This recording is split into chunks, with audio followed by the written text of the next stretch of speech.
Now, what's very interesting that I want you to unpack is you had a value or a priority and it linked to meaning or an emotion where there's certain playing with your child, or for instance, gives you a 9 out of 10, that's joy, or doing the work that you call to gives you a 8 in terms of just contentment. Are there feelings and emotions that are linked to our values, or did you just do a rating scale and say, hang on, this is the amount of meaning it brings me? Or how did you work the emotional side?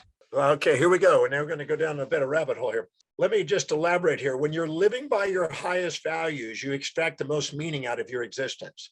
When you're living by lower values, you have less meaning, less fulfillment also. And why?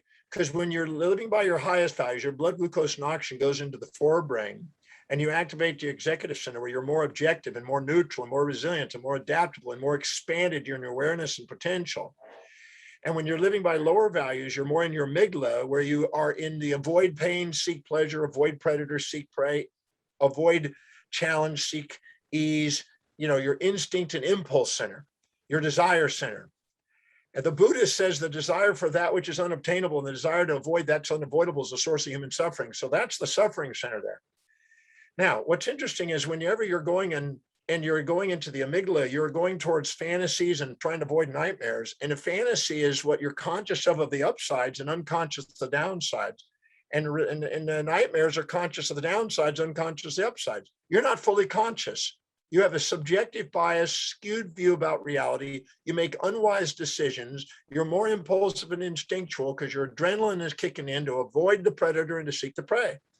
In that state, you have the least fulfillment, the least objective grace, and you have the most emotional polarization, almost a bipolar state. You're ungoverned, uncontrolled, and you're in your amygdala, you might say, where you're in survival. When you're thriving, you've got gratitude for life because you see things on the way. You're more resilient and you've mitigated risks and you know how to handle them. You're loving what you do because you're inspired by it, because there's deep meaning in it. You're inspired by the vision that you hold because the executive center wakes up the inspired visionary center in the occipital cortex. It automatically has you more strategically planning, so you're mitigating risks. You're less distracted by emotions and self-depreciation and anxieties. You're more certain because you're clear on your objective, and you're more present because you're not vacillating with fears of the future and anxieties of the future and guilts and emotions of the past. When you're in your survival center, you're disempowered compared to your empower center. So yeah, your hierarchy of values dictates your destiny. And if you live by the highest values, you empower your life and you become more objective in life and more grateful for life.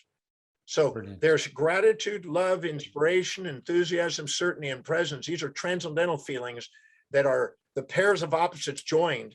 And then you got the polarized emotional states when you're living in your lower values, where you're polarized and out of control and ungoverned. And so, yeah, living by your highest values allows you to master your life, not let the external world run you.